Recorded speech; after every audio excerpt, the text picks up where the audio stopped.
So good morning everyone. 5 AM series में आप सभी का स्वागत है। तो प्रीलिम्स के लिए इस साल के प्रीलिम्स के लिए PT 730 जो 2 इयर्स का प्रीलिम्स करंट अफेयर कोर्स है वो ऑलरेडी लॉन्च हो चुका है और पहला लेक्चर आप लोग के लिए अपलोड हो चुका है।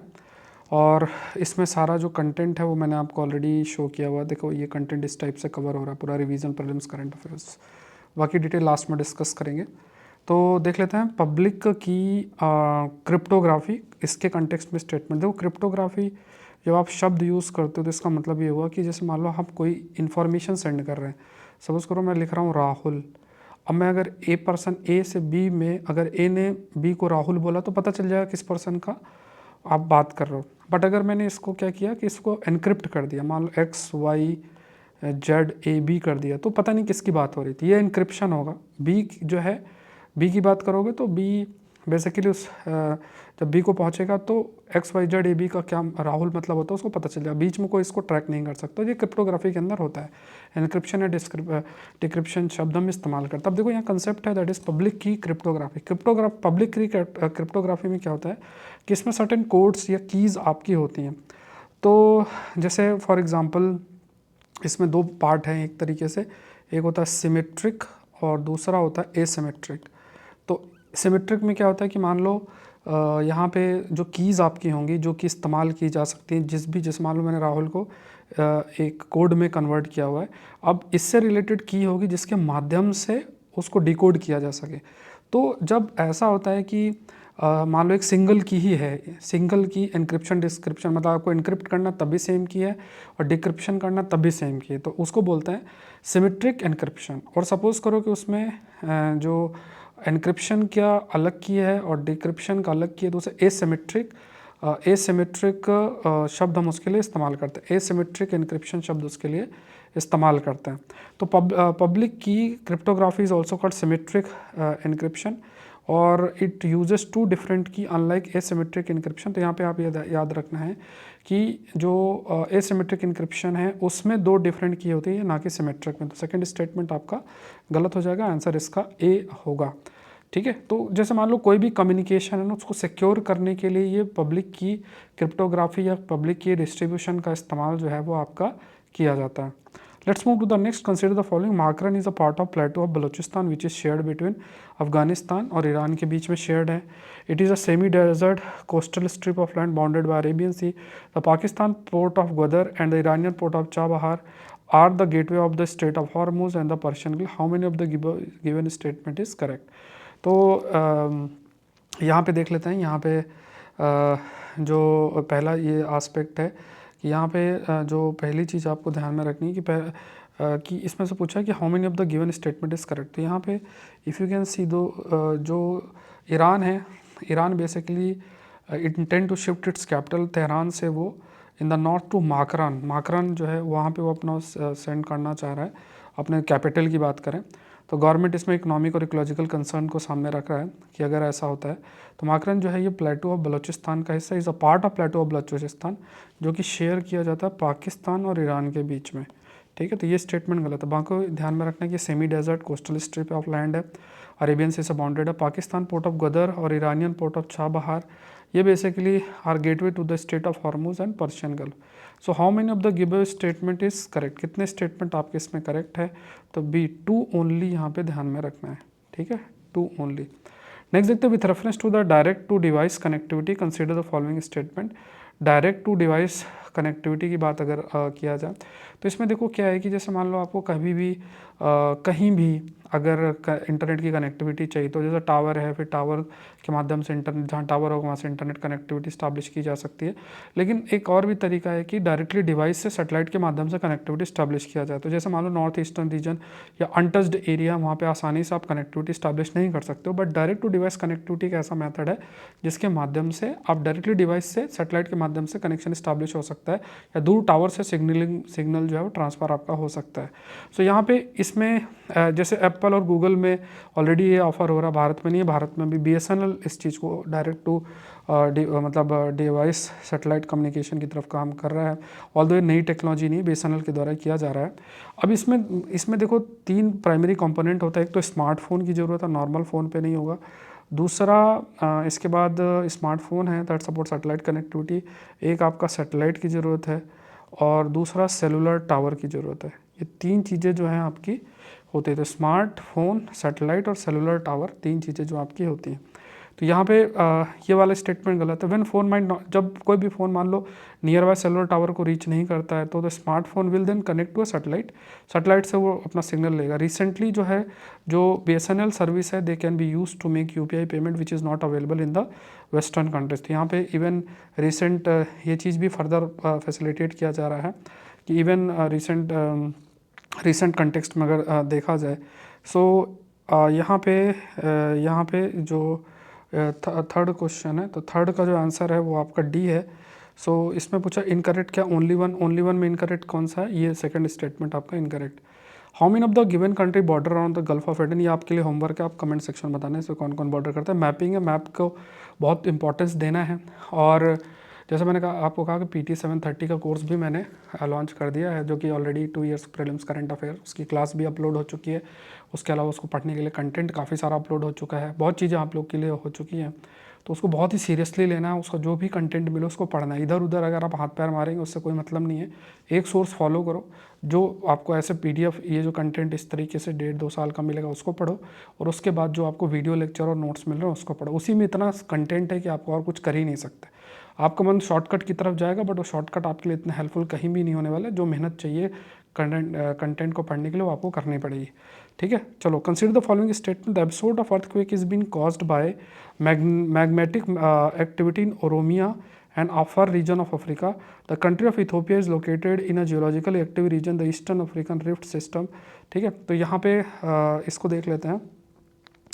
Earthquake and volcanic activity Ethiopia में बहुत कॉमन। इथोपिया की अगर बात करें तो कंट्री जो है ये जियोलॉजिकली एक्टिव रीजन में located, East Africa rift system में, और it's a rare for earthquake to directly trigger, मतलब अगर अर्थक्वेक से डायरेक्टली वॉल्केनिक इरप्शन हो जाए, है ना, ये रेयर होता है। सो यहाँ पे अभी जो अर्थक्वेक की जो एक्टिविटी हुई है ना, और वो basically caused by magmatic activity, मतलब मैग्मा का इरप्शन जो हुआ है ओरोमिया एंड अफार रीजन में। तो मैग्मा बेसिकली जो आपका जैसे पृथ्वी है, पृथ्वी के अंदर जो रॉक्स होती हैं वो पिघल जाती हैं और वो फिर मैग्मा का रूप ले लेती हैं और धीरे धीरे नीचे सरफेस में चली जाती हैं। ये है ना, तो यहाँ पे भी 2 वॉल्केनो हैं जिनका नाम है, एक का नाम है फेंटेल और दूसरे का नाम है डॉफेन, जो कि इस इथोपिया वाले रीजन में लोकेटेड है। So Ethiopia has around 50 active volcano, ज़्यादातर इथोपियन रिफ्ट के अंदर लोकेटेड है। एक्टिव जो वॉल्केनो उसमें मैग्मा प्रेजेंट है, उसके नीचे प्रेजेंट है। तो जैसे कभी भी ऐसा कोई इरप्शन होता है तो वॉल्केनिक एक्टिविटी अगर होती है तो सिस्मिक एक्टिविटी की भी पॉसिबिलिटी आपकी रहती है। तो यहाँ पे the country of Ethiopia is located in geologically active region, जो कि ईस्ट अफ्रीका रिफ्ट सिस्टम में लोकेटेड है। तो यहाँ पे दोनों स्टेटमेंट आपके सही हैं, both the statements are statement 1 and 2 are correct and second is the correct explanation of the first. Next देखते हैं when soil moisture changes significantly during extreme heat। तो जब मान लो सॉइल मॉइस्चर एकदम से चेंज होती है सिग्निफिकेंटली एक्सट्रीम हीट के टाइम पे, तो इट कैन आइदर एम्पलीफाई और रिड्यूस द मतलब या तो ये इट कैन आइदर एम्पलीफाई या फिर रिड्यूस टेम्परेचर इंक्रीज को, मतलब इंक्रीज को या तो एम्पलीफाई कर सकती है या रिड्यूस कर सकता है। Relationship between soil moisture and temperature ये वेरी करता है रीजन से, और डिपेंड करता है कि उस जगह का रेनफॉल पैटर्न किस प्रकार से आपका है। तो जैसे रिसर्च अभी हुई है और उस रिसर्च में कुछ बातें जो हैं सामने आ रही हैं। पहले तो आप इस स्टेटमेंट को आई होप आप एक बार पॉज करके रीड कर लो, मैंने एक बार रीड कर लिया आप लोग के लिए, और इसमें इनकरेक्ट आपसे पूछा है। तो यहाँ पे आपको ध्यान में रखना दोनों स्टेटमेंट करेक्ट है। मतलब सॉइल मॉइस्चर जो नमी मौजूद है सॉइल के अंदर, तो उसमें ऑफकोर्स अगर हीट होगा तो इस कंटेक्स्ट में कैन आइदर एम्पलीफाई और रिड्यूस, जो टेम्परेचर आपका एम्पलीफाई भी हो सकता है, रिड्यूस भी हो सकता है अगर सॉइल मॉइस्चर में बदलाव है। अगर सपोज करो सॉइल मॉइस्चर ज़्यादा है तो इवापोरेशन ज़्यादा होगा, हीट ज़्यादा होगी, नहीं है तो उस केस में जो है एम्पलीफाई हो सकता है, मतलब एम्पलीफाई और रिड्यूस द टेम्परेचर इंक्रीज। अब यहाँ पे दोनों स्टेटमेंट आपके करेक्ट बनते। तो रिसर्च के अकॉर्डिंग जब ग्लोबल टेम्परेचर राइज करेगा 2 डिग्री सेल्सियस से, तो most severe heat events in this region could increase up to 4 degree Celsius. मतलब ग्लोबल टेम्परेचर होगा तो ओवरऑल टेम्परेचर 4 डिग्री सेल्सियस से बढ़ सकता है। और इसमें ये भी आपका कहा गया कि कई सारे जो हीट वेव्स वाला है, जैसे like those that struck Canada in 2021, India in 2022, और है ना, तो ऐसे इसमें ऑलरेडी हाईलाइट किया गया है कि ज़्यादा हीट होने से सॉइल मॉइस्चर पूरा इवापोरेट हो जाएगा और वो भी कंट्रीब्यूट करेगा, क्योंकि इससे जो जितना भी मॉइस्चर है इवापोरेट होगा तो हीट कैरी करेगा, इससे भी टेम्परेचर आपका बढ़ सकता है। सो soil moisture changes significantly during extreme heat. और द रिसर्च टीम ने ये भी डिस्कवर किया कि जो सॉइल मॉइस्चर और टेम्परेचर वो वेरी करेगा रीजन पे, डिपेंड करता है कि वहाँ पे रेनफॉल पैटर्न कितना, कि जहाँ रेनफॉल ज़्यादा होगा सॉइल में मॉइस्चर भी ज़्यादा होगा।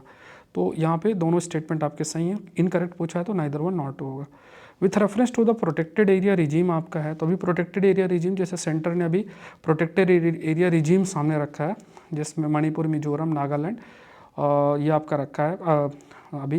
तो इसके तहत जो फॉरेन नेशनल है वो परमिट नहीं, विदाउट मतलब अगर वो विजिट करते हैं तो without the permission of union ministry of home affairs, यहाँ पे मिनिस्ट्री ऑफ एक्सटर्नल अफेयर है तो ये गलत है, तो उसके बिना परमिशन के नहीं कर सकते। सिटीजन अफगानिस्तान, चाइना, पाकिस्तान या कोई भी जो as well as the foreign national जो इन देश में जन्म जिन्होंने लिया है, वो उन्हें prior consent ministry of home affairs से चाहिए होगा if they want to visit Manipur, Mizoram, Nagaland state. जितने भी फॉरेन विजिटर्स हैं टू दीज स्टेट उन्हें रजिस्टर करना पड़ेगा with foreigners registration officer of the state district 24 hours के विद इन उनको रजिस्टर करना पड़ेगा। तो यहाँ पे देखो ये तो स्टेटमेंट गलत है, बाकी स्टेटमेंट ऑल फॉरेन विजिटर जो स्टेट है वो रजिस्टर करेंगे फॉरेन रजिस्ट्रेशन ऑफिस में। Citizens of Afghanistan, China and Pakistan and as well as foreign nationals born in this country would continue to require prior consent from the Ministry of Home Affairs before visiting Manipur, Mizoram, Nagaland and state. तो यहाँ पे कौन सा statement आपका सही है, तो यहाँ पे 7th का सी आपका जो आंसर होगा। Consider the following statement about Atal Bhujal Yojana. तो ये क्या है, it's a central sector scheme for facilitating sustainable ground water management. तो भूजल से पता ही चलता है ग्राउंड वाटर के कंटेक्स्ट में ये स्टेटमेंट है। It is being implement ministry of जल शक्ति, बट इसमें मिनिस्ट्री ऑफ एनवायरनमेंट नहीं है। स्कीम जो है फंड की जाती है आपका वर्ल्ड बैंक के द्वारा, ठीक है, मतलब सरकार और वर्ल्ड बैंक के द्वारा जो है वो आपकी फ़ंड की जाती है 50-50 बेसिस में। ये भी गलत है। तो कितने स्टेटमेंट करेक्ट है, तो सिर्फ एक करेक्ट है जो कि ये है, बाकी दोनों इनकरेक्ट है, तो आपको आंसर होगा दैट इज़ ए। ठीक है, तो ये देखो कंटेंट इंपॉर्टेंट है। इसके PDF आपको अवेलेबल कहाँ होंगे, if you are part of prelims PT 730 वाला जो कोर्स है जो प्रीलिम्स करंट अफेयर से रिलेटेड है। दूसरा, अगर आप टेस्ट सीरीज़ जो 30 टेस्ट वाला है उसमें अगर आप हिस्सा हो तो आपको इसका पूरा PDF अवेलेबल रहेगा, ये ध्यान में रखना है। और रोज़ अगर आप मान लो कि एक जो मैं सेट स्टडी मटेरियल का जो सेट आपको दे रहा हूँ, अगर आप रोज़ उसको पढ़ाई करोगे तो आप खुद इमेजिन करो कि उसका बेनिफिट आपको ह्यूज होगा, क्योंकि आप रोज़ डेली बेसिस में जैसे जैसे उसको पढ़ोगे, डेली बेसिस में रादर दिन इधर उधर होगे कंटेंट, तो एक टॉपिक्स भी लगातार पढ़ने से जो अंडरस्टैंडिंग है वो भी इम्प्रूव होगी, प्लस आपको काफ़ी जो नॉलेज है वो भी इंक्रीज़ होगा, और एक जो रेलिवेंट कंटेंट है वो आप कवर कर पाएंगे।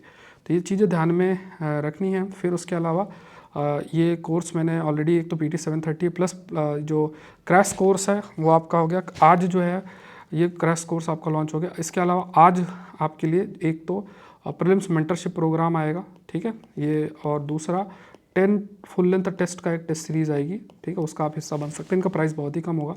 मेंटरशिप आप लोगों ने काफ़ी बोला है, इसमें मैं रहेगा, इसका भी प्राइस बहुत कम होगा, ठीक है। क्रैश कोर्स जिसमें पूरा जो कंटेंट है वो सब कुछ कवरेज जो मेंटरशिप के लिए जो मैं बताऊंगा उसका अगर आपको कवरेज करना है तो क्रैश कोर्स के अंदर है। बाकी आपको आइडिया चाहिए कि अच्छा ये पढ़ना है तो मेंटरशिप के अंदर हम लोग डिस्कस करेंगे, जिसमें मेरा पर्सनल नंबर भी आपके पास होगा। तो वो चीज़ें आपको ध्यान में रखनी है। तो ये सारी चीज़ें मिलता है नेक्स्ट सेशन में। Download Saurabh Pandey CSE app, and ये नंबर है, इस पर आप मैसेज करके ज्वाइन कर सकते हैं। Thank you everyone, thank you.